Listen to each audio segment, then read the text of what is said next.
Alright, what's up, yins guys? I was just reading an article just now.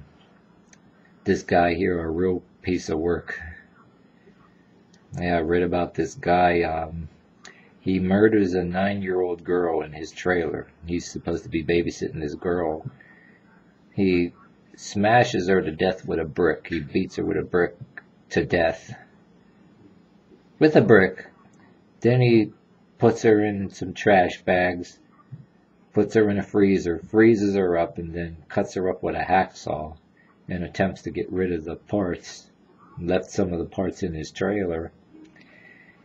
And I was reading in some other articles here about this guy in Star Tribune, and there's a couple other articles that finding out the trailer that houses a couple dozen trailers and a couple dozen, residents.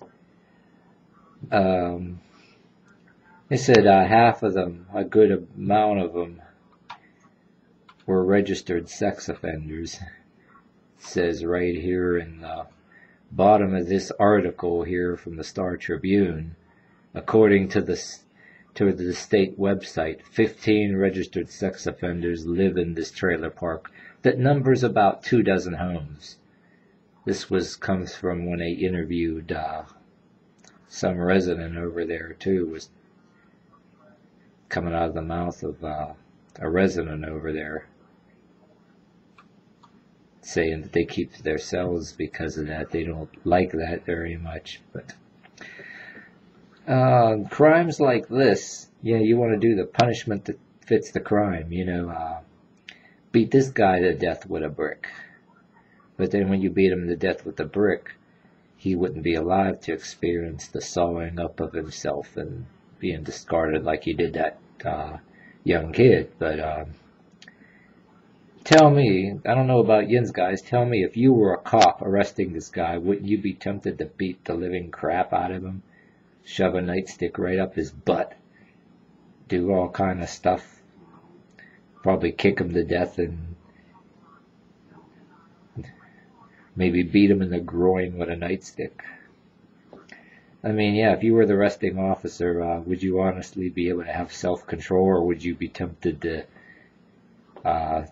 beat the damn person's ass? But I know that guy, and you can only hope this guy actually gets his ass beat in jail and maybe gets raped in jail or whatever. He's some big Mike Tyson looking guys, and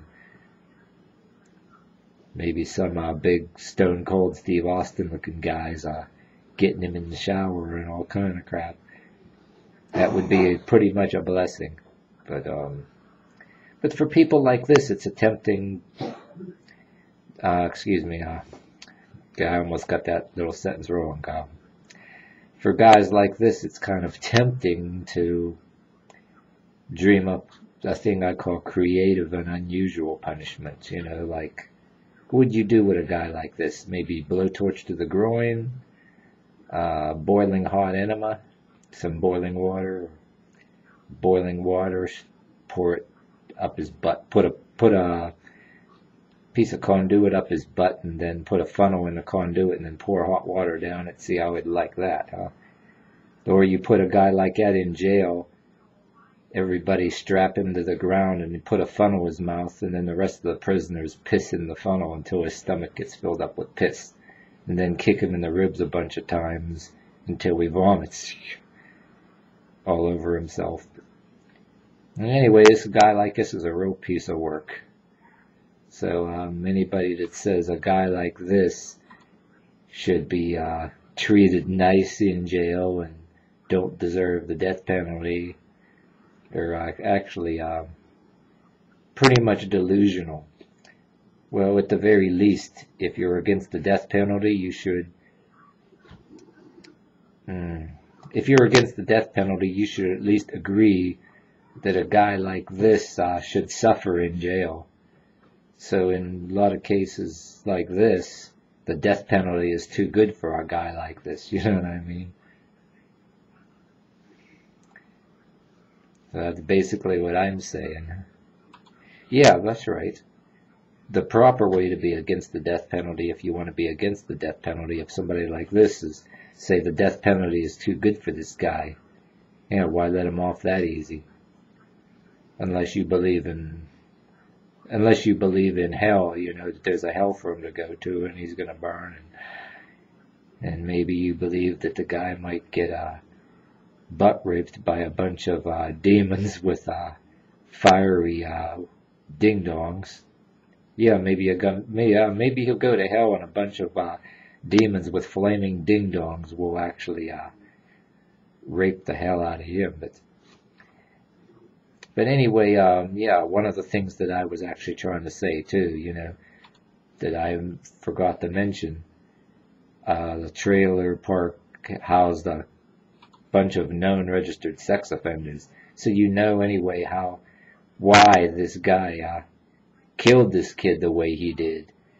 He was desperately going to kill her, dispose of the body to cover up what he did. You know, you imagine what he probably, yeah, bludgeon somebody to death with a brick and then cut him up with a hacksaw after freezing him to cover up some sick, selfish desire. You know, figured that she was going to go crying to her mother and then they'll get the cops over there and arrest him. So I guess he was going to try to cover up a very disgusting, selfish act. You know, he probably raped the kid or something. You know he did. Unless he had some other kind of temper issues, you know, a violent temper or something.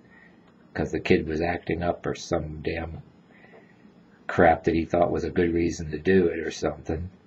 But obviously he was afraid that he did something and he was afraid she was going to tell, and he got scared and desperate, and that's basically what the guy did. If you pick up on some of the articles that said the trailer housed sex offenders. But well, anyway, that's it for this video here. Feel free to leave a few comments. Like I said, if you were a police officer, would you be tempted to beat the shit out of this guy? What do you think this guy should get in prison, you know? Hey, any of these guys believe in creative and unusual punishment? Go ahead, feel free to leave a comment. That's it for this video, and see you next time.